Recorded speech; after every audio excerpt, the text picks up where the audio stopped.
Hola, bienvenidos un día más a Que Dios nos pille confesadas. Hoy os traemos un episodio súper chulo y vamos a hablar sobre los Illuminatis, los discordianos y muchas otras cosas y conspiraciones que ha habido relacionadas con la religión. Así que para no perder más tiempo vamos a pasar a la presentación.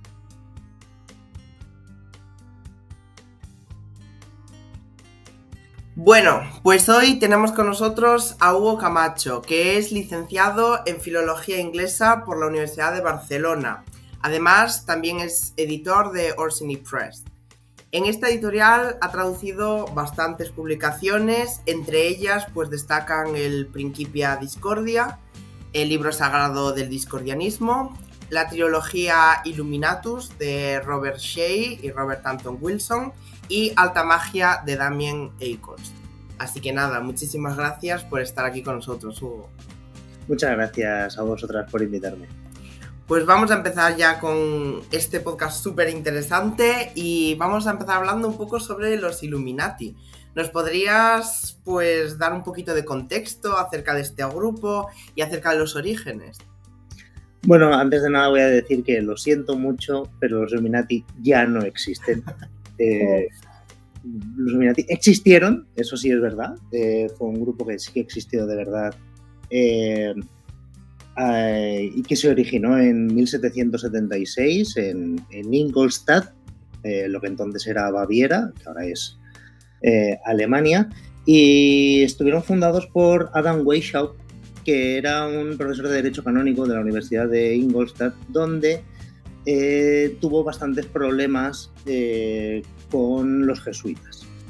Esto es importante porque digamos que más o menos fundó la orden un poco rebotado con la estructura jerárquica de la Iglesia, en especial de los jesuitas, que eran quienes dominaban en aquel momento y en aquella zona la educación, y él pues también un poco influenciado por todo el clima de la Ilustración, en la cual el hombre ya no era, o sea, el hombre pasó a ser el centro de la creación y desplazó a Dios. Entonces esta concepción humanista lo que hizo fue también que en círculos intelectuales pues la Iglesia fuese perdiendo un poco de poder, un poco porque ya sabemos que nunca dejaba de tener poder y demás, pero digamos que el pensamiento iba hacia otro lugar, ¿no? Él además, su abuelo tenía una de las bibliotecas personales más grandes del momento y además era un liberal. Entonces educó a su nieto, porque el padre de Weishaupt murió cuando él tenía 7 años, educó al nieto también un poquito en ideologías liberales y en el humanismo. Por esto, para que se entienda el porqué de la Orden de los Illuminati, ¿no? Entonces, como decía, el 1 de mayo de 1776, para los teóricos de la conspiración les gustará saber que ahí dicen que se fundó no el 1 de mayo, que es el Día del Trabajador, sino la noche precedente, que es la noche de Walpurgis. Esto también crea una especie como de caldo de cultivo después, ¿no? Para posteriores teorías de la conspiración. El fondo esta sociedad secreta, como muchas sociedades secretas se estaban fundando en aquel momento, era el nacimiento también de muchos grupos masónicos, y básicamente se oponían a la influencia religiosa en la sociedad y en la educación. Y también estaba en contra de los abusos de poder del Estado y promovían los derechos humanos. Era algo que estaban haciendo en ese momento. Entonces, claro, todo esto, ahora mismo el tema de los derechos humanos es algo completamente básico, aunque se sigan sin respetar en muchos países, pero en aquel momento era algo muy revolucionario, los derechos humanos. Entonces, como digo, se fundó en 1776 y la orden se disolvió en 1785. O sea, apenas duraron 9 años. Y el Adam Weishaupt lo que hizo fue copiar un poco el modelo organizativo de la orden de los jesuitas. Un poquito más tarde se unió Adolf von Nigge, que es el segundo personaje importante dentro de la orden de los Illuminati, era un escritor y era masón. Esto ya dice también mucho, ¿no? Entonces, Nigel lo que hizo fue que también era un gran defensor de los derechos humanos y trabajaba para difundir los derechos humanos.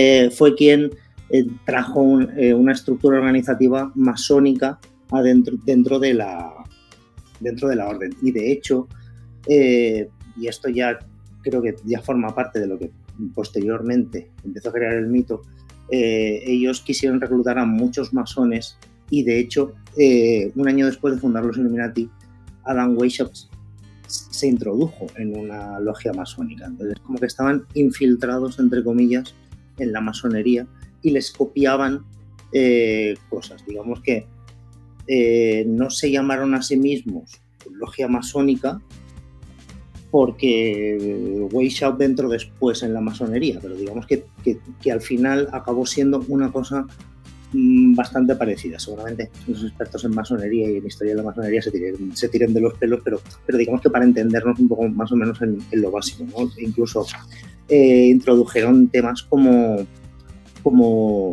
los misterios mayores y los misterios menores. A medida que tú ibas avanzando en la orden Illuminati, te iban revelando una serie de misterios que básicamente consistían en entender la figura de Dios como algo racional y no como que venía siendo de la tradición cristiana católica, ¿no? Y esto es un poco más o menos lo que sienta la base del iluminismo.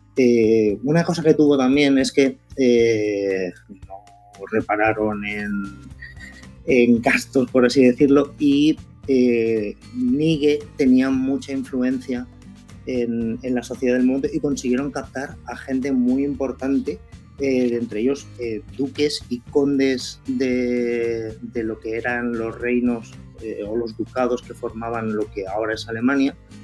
Y tengo por aquí pues, el gran duque de Sajonia, Weimar y Eisenach, que era Carlos Augusto, que él mismo también era masón.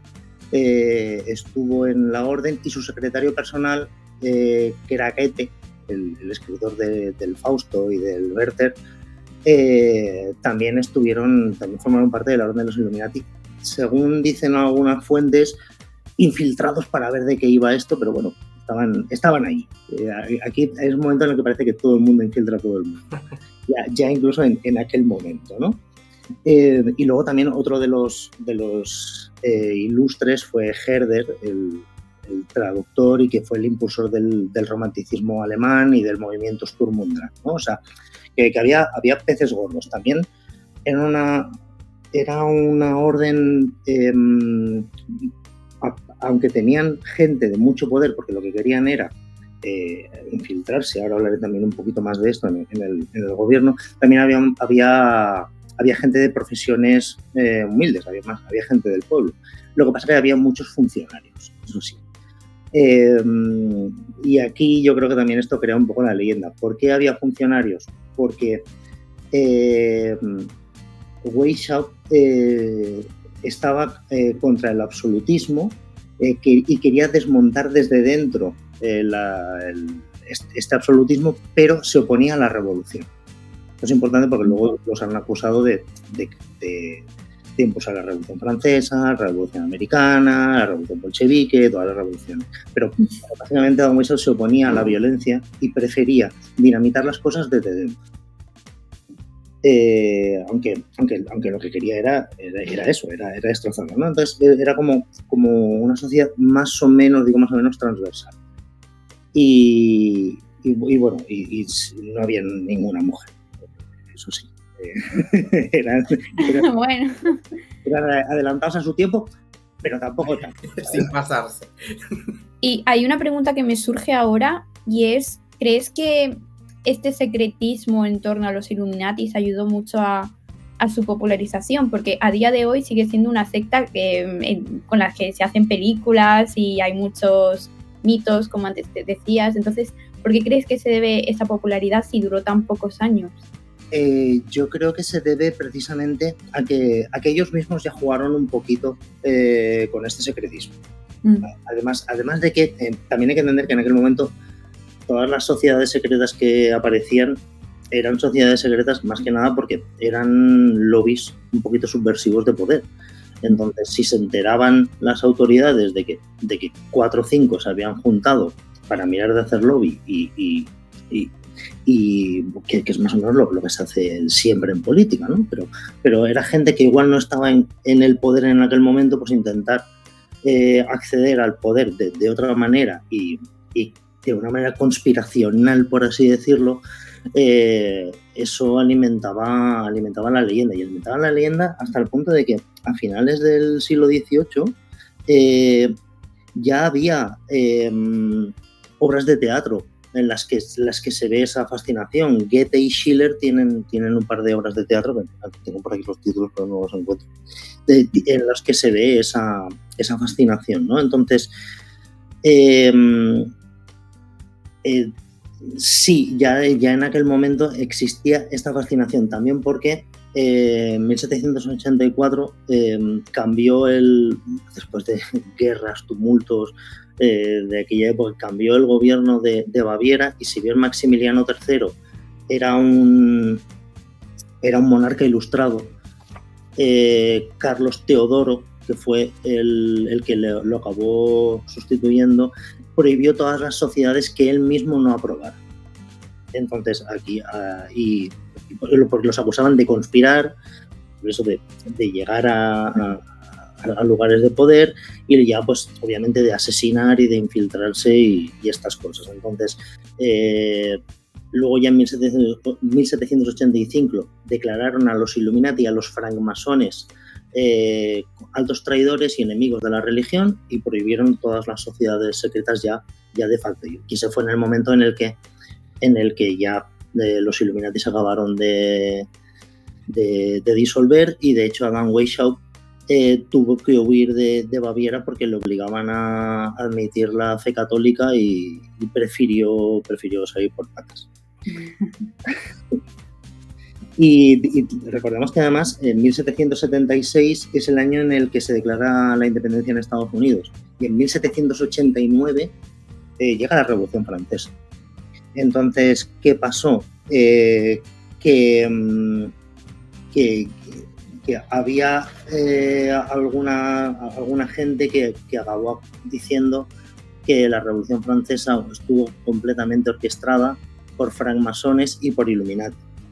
Y eso fue lo que hizo que el mito se acabase de propagar. En 1797 hubo un cura francés que se llama Agustín Burruel, que publicó un bestseller titulado Memorias para servir a la historia del jacobinismo, que decía esto, ¿no? Que la Revolución Francesa había estado orquestada por los Illuminati y por los masones, que eran herederos de la Orden del Temple. O sea, ya llevaba también esto a los templarios. Los templarios los mataron a todos en 1312, pero este cura fue el que unió el linaje de los Illuminati con la Orden del Temple, cuando los Illuminati no habían dicho esto. Sí. Había una especie de mitología, se habían inventado unos orígenes. Weishaupt decía que era descendiente de un rey persa, y Nige había dicho que los Illuminati venían del mismísimo Noé, el del Arca de Noé, pero era un invento. Y esto también lo digo, las fuentes que tengo no son muy allá, entonces de esto no estoy muy seguro, pero sí que parece que jugaban un poquito al engaño, y de hecho Nige acabó yéndose de los Illuminati por diferencias creativas, entre comillas, con Weishaupt. Al final acabó cansado y acabó en los últimos años de su vida diciendo que eso de las sociedades secretas había sido una moda, y que mejor dejarse de zarandajas, ¿no? Era como si se lo hubiese tomado como una especie de juego, ¿no? Desde la perspectiva de hoy en día. Entonces, entre las teorías de este cura y luego un inglés que se llama John Robinson, un ex masón, que publicó un libro que llevaba por título Pruebas de la conspiración contra todas las religiones y gobiernos de Europa llevadas a cabo por las reuniones secretas de francmasones y sociedades de lectura. y esto fue lo que el caldo de cultivo para que después se generase una conspiranoia. De hecho, en 1798, seguimos todavía antes de cambiar de siglo, y 9 años después de la Revolución Francesa, ya en Estados Unidos, el presidente de la Universidad de Yale en aquel momento, Timothy Dwight, pronunció un discurso en el que avisaba de la amenaza Illuminati. Este Timothy Dwight tenía un hermano también que formaba parte del Partido Federalista, y en este Partido Federalista también estaba Samuel Morse, que era el padre del inventor del telégrafo, que básicamente se dedicaron a montar una campaña de difamación contra Thomas Jefferson, porque era su rival político. Thomas Jefferson iba a ser el candidato a las elecciones por el Partido Demócrata Republicano. En aquel entonces el Partido Demócrata y el Partido Republicano más o menos eran una misma cosa, o sea, se llamaba así en el momento, y ellos formaban parte del Partido Federalista y trataron de expandir el bulo de que Thomas Jefferson era de los Illuminati. ¿Por qué? Porque Jefferson era famoso por haber dicho que él creía que Cristo efectivamente era un profeta iluminado, pero había manifestado públicamente varias veces que lo de la resurrección y los milagros que eran simple mitología. A lo mejor era testigo de Jehová.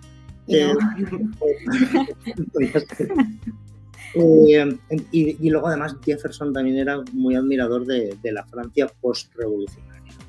Entonces lo que hicieron esta gente, que no recuerdo de qué confesión religiosa, seguramente eran muy herederos de los padres fundadores de la patria de Estados Unidos, básicamente lo trataban de agnóstico, y decían que Jefferson no creía en Dios. Entonces estaban utilizando el hecho de que Jefferson entendiese la religión cristiana de una manera distinta a ellos para demostrar, veis, aquí estos son pruebas de que forma parte de los Illuminati. Y lo que pasa es que hubo más historias con esto. Luego hubo un defensor del Partido Demócrata Republicano que publicó en un diario que se llamaba Aurora, que era un diario antifederalista. Precisamente cogió las teorías de los hermanos Dwight y de Morse para defender a Thomas Jefferson y decir que no, los Illuminati son ellos. Y es todo como muy gracioso porque es como que la teoría de la conspiración ya forma parte de la historia de las elecciones de los Estados Unidos, porque en aquellas elecciones de 1800 que acabó ganando Jefferson contra Adams, ya había gente diciendo que son los Illuminati. No, los Illuminati son ellos, y los masones, porque la patria de los Estados Unidos, los padres de la patria en su mayoría eran todos masones. De hecho, el gran sello de los Estados Unidos por detrás tiene el ojo en la pirámide, toda la simbología que rodea la creación de los Estados Unidos es de origen masón. La propia ordenación de la ciudad de Washington DC es influencia masónica, etc. Entonces, como los masones han estado durante mucho tiempo rodeados de ese misterio al haber sido sociedad secreta, pues da cancha a que la gente pues suelte su imaginación. Entonces, y además también podemos todo el tema de utilizar las diferencias religiosas, las diferencias de concepción del cristianismo, de la figura de Jesucristo, como se meten también en la teoría de la conspiración. Se mete todo en una batidora brutal. Ya. Nos hablaste de los jesuitas, un poco sobre el cristianismo, también con esa pérdida de poder, ¿no?, que tuvieron, que los Illuminati intentaron que tuvieron. También tengo entendido que se relacionan con los discordianos, con esta religión. Sí, digamos que desde entonces, desde 1800, es como que sacar a los Illuminati, sacar la teoría de la conspiración Illuminati es como el comodín. Como hoy en día la culpa de todo la tienen las feministas y los trans. Y entonces en aquel, bueno, de vez en cuando iban saliendo los Illuminati. De hecho, Robert Anton Wilson decía que cada generación tenía a un grupito de gente que revivían otra vez el mito de los Illuminati. ¿Y cómo llegó a los discordianos? Pues es muy buena pregunta. Antes de llegar a esto, simplemente nombrar que en la década de los 1830 en Estados Unidos se fundó un partido antimasón que decían que los Illuminati controlaban la masonería y que se habían infiltrado en todos los estamentos de la sociedad. Y de hecho estaba formado por varios exmasones y llegaron a tener incluso gobernadores en Vermont y en Pensilvania. Y además nació para oponerse al presidente, a quien fuera después presidente, Andrew Jackson, que también era un conocido masón. Y este partido se acabó desintegrando en el partido Whig, que fue uno de los precursores del Partido Republicano que conocemos hoy en día. Luego, años más tarde, ya en el siglo XX, en 1919, la autora Nesta Webster revivió todo el tema de los Illuminati, mezclándolos con el antisemitismo. Una señora que había leído el panfleto de los protocolos de los sabios de Sion, que es el gran creador de la conspiranoia antijudía, y que acabó alimentando en cierta parte también al nazismo. Y esta señora mezcló a los Illuminati con los judíos. Ya dijo que los judíos eran una conspiración Illuminati, los Illuminati una conspiración judía. Y esta señora lo que pasa es que fue la influencia muy grande en la sociedad John Birch. La sociedad John Birch es una sociedad que nace en 1965, que se opone a los derechos civiles, son anticomunistas, ultraconservadores y de ultraderecha. Y de hecho desde entonces hasta la década de 2010, que han tenido a renacer, son los principales propagadores de teorías de la conspiración en Estados Unidos. Pues vemos cómo se va mezclando el tema religioso, el tema antisemita con todo este mito anticomunista, que de hecho Nesta Webster y la sociedad John Birch son los responsables de todo este anticomunismo en Estados Unidos, pero que ya está tan imbrincado en la cultura que ya es imposible separarlo de otras cosas, ¿no? Entonces, ¿cómo llegan los discordianos a todo esto? Los discordianos la religión del discordianismo es una religión satírica, inventada por dos tipos que estaban de coña, que se llamaban Gregory Hill y Kerry Thornley. Lo que pasa es que Kerry Thornley es la religión que adora a la diosa Eris, para los griegos, discordia para los romanos, que es la diosa del caos, la confusión y demás, ¿no? Es una diosa que ya en su origen, el origen mitológico de la diosa, dice que los dioses no le invitaron a la boda de Peleo y Tetis, entonces ella lanzó dentro del banquete de bodas una manzana dorada en la que ponía para la más bella. Entonces hubo 3 diosas que dijeron, no, si pone para la más bella es para mí. Y entonces se pelearon entre ellas. Y entonces por eso se dice que es la diosa de la discordia, porque creó la discordia, reventó la boda. Y como Zeus pasó de ser árbitro de aquel tema, le dijo a un pastorcillo que había por allí, que se llamaba Paris, le dijo que eligiera él quién era la más bella. Pues cada una de las diosas, Atenea, creo que fueron Atenea, Hera y Afrodita, le prometieron una cosa distinta. Afrodita le prometió el amor de la mujer más bella, de la mortal más bella, no la diosa más bella, nos diríamos, y él eligió a Helena de Troya. Entonces es el origen de la guerra de Troya. Sí, el mito de Eris está relacionado con el mito de la guerra de Troya. Entonces, uno de los creadores de esta religión ficticia, Kerry Thornley, hizo el servicio militar con un señor que se llama Lee Harvey Oswald, que fue a todas luces asesino de Kennedy.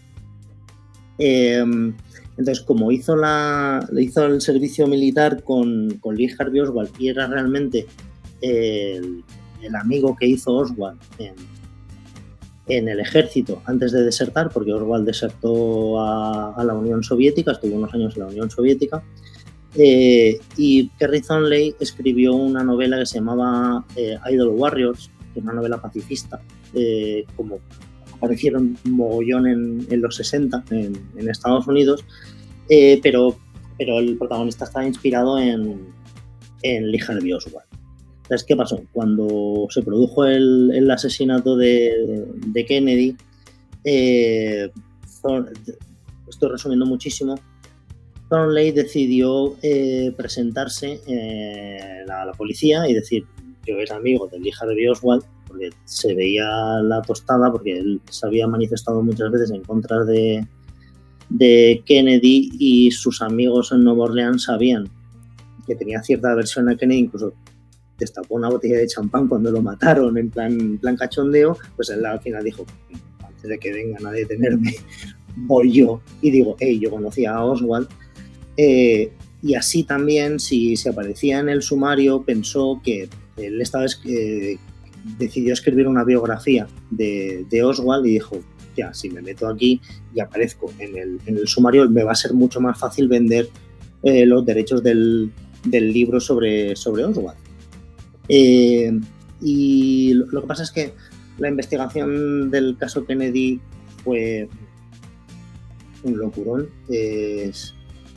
Jim Garrison, que era el fiscal del distrito de Nueva Orleans, tenía una serie de ayudantes, que también estoy resumiendo muchísimo, que al parecer creían en todo tipo de teorías de la conspiración, y de hecho es un poco como el nacimiento de la conspiranoia moderna, ¿no? Que si la CIA, que si la mafia, que si Fidel Castro, y hubo un momento en el que uno de los ayudantes de Jim Garrison dijo que los que están detrás del asesinato de Kennedy son los Illuminati.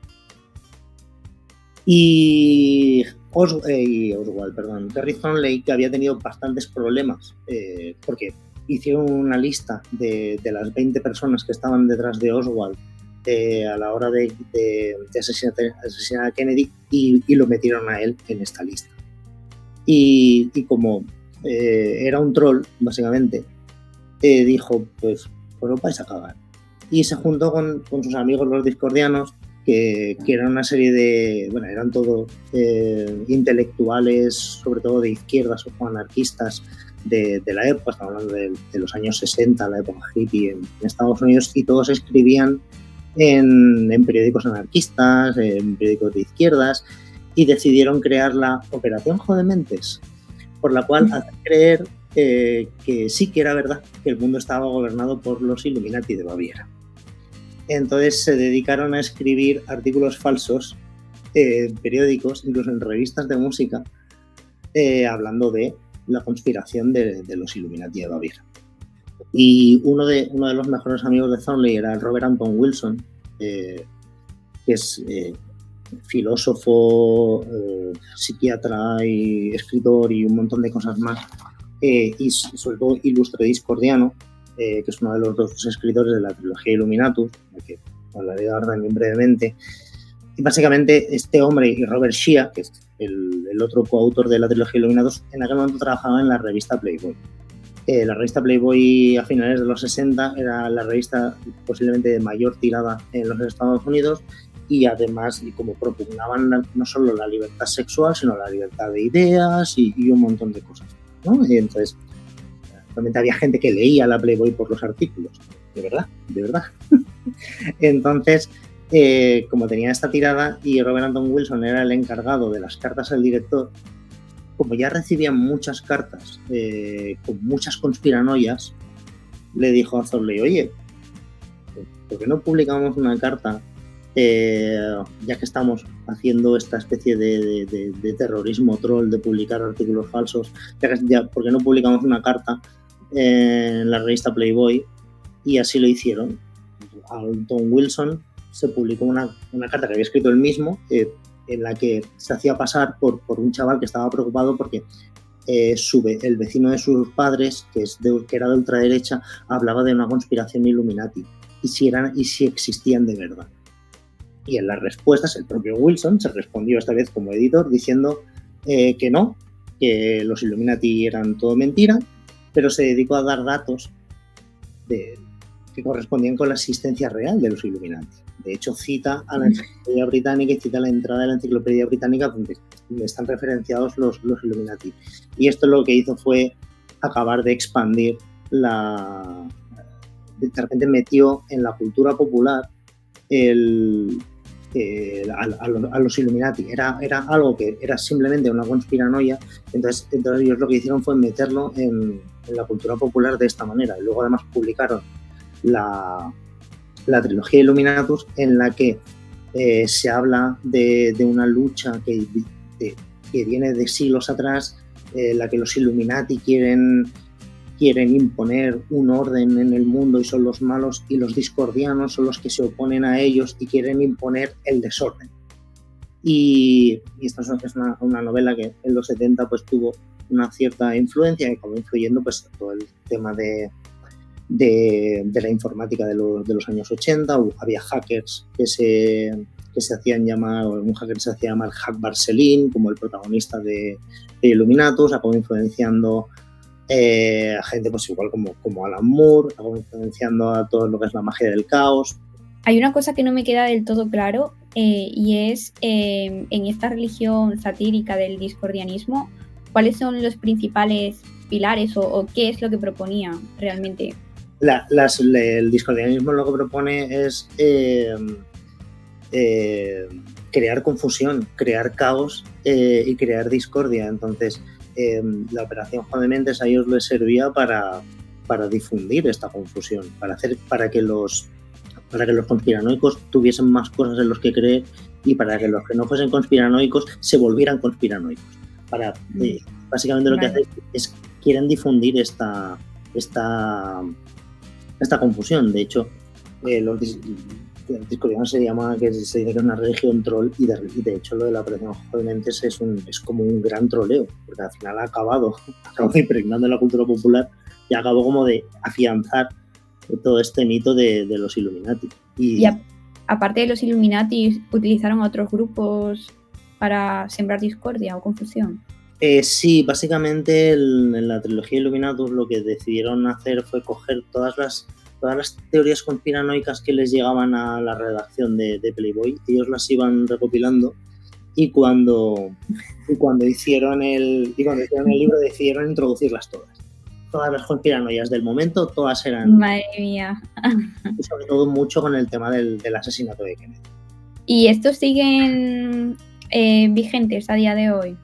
Sí, de hecho el discordianismo es una religión que ha seguido... Robert Anton Wilson dijo que era una broma disfrazada de religión, que acabó convirtiéndose en una religión disfrazada de broma.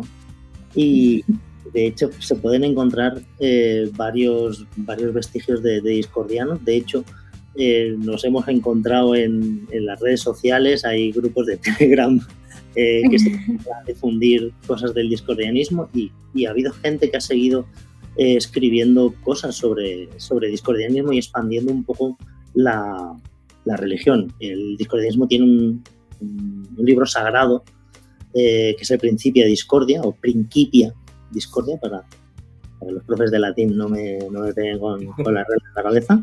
Por favor. Que básicamente lo tengo por aquí, es un pastiche de cosas, de hecho es como un fanzine, porque ellos venían del mundo de los fanzines de aquel momento. Estoy enseñando, luego esto en el podcast no se va a oír, pero básicamente si tenéis en mente un fanzine en el que se recogen imágenes, diferentes tipos de letra y demás, pues está todo, son cosas machambradas y es todo como muy caótico, que es este principio, ¿no? De claro, estaban adorando a la diosa del caos. Y sí hay logias por todo el mundo. La gracia que tiene el discordianismo es que uno de los grandes preceptos del discordianismo, al ser religión crítica con la religión, es que los discordianos deben estar separados. Entonces, tú montas una logia discordiana en tu casa, y esa logia discordiana tuya y no hay nadie más. Entonces, y además también es una religión completamente horizontal, en la que una religión que no tiene profetas, pero tiene muchísimos santos, y en la que todos somos papas. De hecho, todos tenemos la autoridad de papa y todos podemos promulgar nuevas leyes, por así decirlo, del discordianismo. De hecho, una cosa que decimos los discordianos es que todo el mundo, cuando oye hablar del discordianismo, pasa automáticamente a ser papa discordiano. Así que, por el poder que me confiere la diosa, os declaro, tanto a vosotras como a todas las oyentes de este podcast, papas, papisas y papises discordianos. Bueno, gracias. Una de las cosas más graciosas de todo esto es que el discordianismo tiene como una serie de preceptos, y es una religión totalmente anarquista. Aquí en estos puntos todo el mundo tiene el mismo nivel de autoridad, pero ya que todo el mundo tiene el mismo nivel de autoridad y nos podemos inventar cosas, se ha mantenido más o menos estable, porque si de repente llega gente y empieza a promulgar cosas raras, el discordianismo se acaba desvirtuando, acaba por perder la gracia.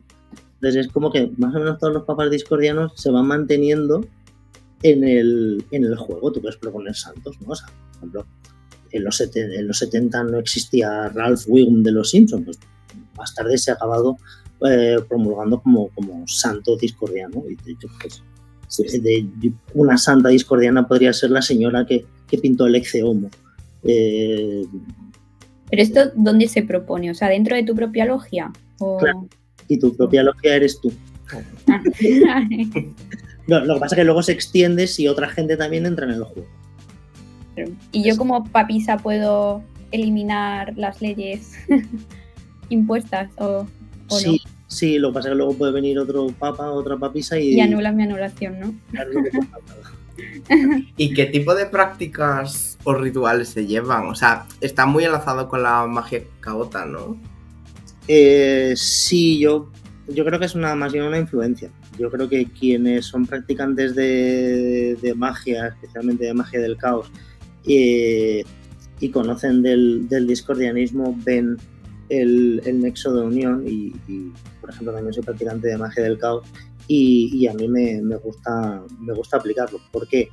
Porque en la magia del caos, una de las cosas que se dice es que lo importante son los resultados. Y del discordianismo, aparte de la máxima esta de nada es real, todo está permitido, que es de influencia de los discordianos, también está el hecho de que tú cuando haces un ritual necesitas... es una práctica enfocada a los resultados. Entonces tú quieres tener una serie de resultados. Y en la magia del caos se dice que tú puedes coger, por ejemplo, como dios al Capitán América, por ejemplo. ¿Por qué? Porque tú lo que quieres en realidad es evocar una serie de cualidades, una serie de atributos. Esto es un poquito como coger el tema de las religiones griega, romana, tú te encomiendas a Minerva, por ejemplo, ya que estamos hablando de los Illuminati. Minerva es la patrona de los Illuminati, porque quieres tener sabiduría para resolver un tema, ¿no? Pues te encomiendas a la diosa de la sabiduría. Pues te puedes encomendar a otro dios que tú consideras dios en ese momento porque quieres, porque en realidad tú en lo que te estás enfocando es en poder tener estos atributos, y la cuestión es que en el momento en el que estás haciendo tu ritual te creas eso y después puedes no creer. Esto viene un poco también de un poco como recogido del ocultismo, ¿no? Del either neither, de ni creo ni dejo de creer. Y esto es realmente también muy discordiano, porque en realidad es algo que los propios discordianos se inventaron, pero luego entre ellos iban diciendo, hostia, que desde que he dejado entrar a la diosa del caos en mi vida es un caos. Y esto es algo que a mí pues, también yo creo que me está pasando. Tendría que daros ejemplos de mi vida, ¿no? Pero al mismo tiempo, como no crees, lo puedes ver desde fuera y te parece todo como muy gracioso. Pero de repente ves sincronicidades y dices, hostia, a ver si es verdad. Entonces es como es una especie de juego continuo. Y yo creo que esta es la aportación del erisianismo, que es otra manera de llamar al discordianismo, a la magia del caos. Wow, madre mía, está todo súper Sí. conectado. Es como convertir, yo creo que es un poco convertir la religión y las creencias y las prácticas espirituales en un juego. Pero es que al final acabas creyendo en ese juego, paradójicamente. Claro, acabas creyendo, pero como sabes que es todo un invento, puedes aportar la suficiente distancia como para no acabar creyéndolo. También es importante esto de que los discordianos deben de estar separados. ¿Para qué? Para que nadie coja el discordianismo y decida montar una secta con un líder carismático que va comiéndole la cabeza a los demás, como está prohibido por la diosa Eris. Y además, si alguien te dice, no, vente a mi secta que soy discordiano, el discordiano te va a decir, no. No, un juego, pero te lo estás inventando. Es una especie de pescadilla que se muerde la cola. Ya, hay que saber llevarlo. Sí. Bueno, pues muchísimas gracias, Hugo. Ha sido una entrevista súper genial y la verdad es que ha soltado todo, o sea, todo lo que decías no lo sabía, yo al menos. No sé, Rodri. Y además, ahora ya podemos poner que somos discordianos en el currículum. Claro. Seguro que están detrás de lo de la aparición de extraterrestres, los discordianos. Mientras hablabas de eso dije, jolín, a ver si no son los que hicieron con una manualidad de Art Attack y pusieron el cadáver del extraterrestre. No me sorprendería. Pues a mí tampoco, porque es algo típico de los discordianos, es algo que harían tranquilamente. De hecho, el discordianismo se ha convertido en... O sea, yo creo que ya era una religión memética antes de la popularización de lo que hoy en día entendemos por memes. Y memes discordianos pues, hay un montón por las redes. Eso es una maravilla. Yo las buscaré. Pero bueno, lamentablemente ya llevamos como... hemos sobrepasado el tiempo y bueno, te damos las gracias por venir y ser entrevistado y dedicarnos de tu tiempo. Y bueno. Por invitarme y dejarme hablar de todas estas cosas que a veces creo que solo me interesan a mí. No, a mí también. No. Y a la gente que comente después ahí abajo en comentarios. Así que bueno, despedimos el programa y nos vemos en el próximo episodio de Que Dios nos pille confesadas. Un besito.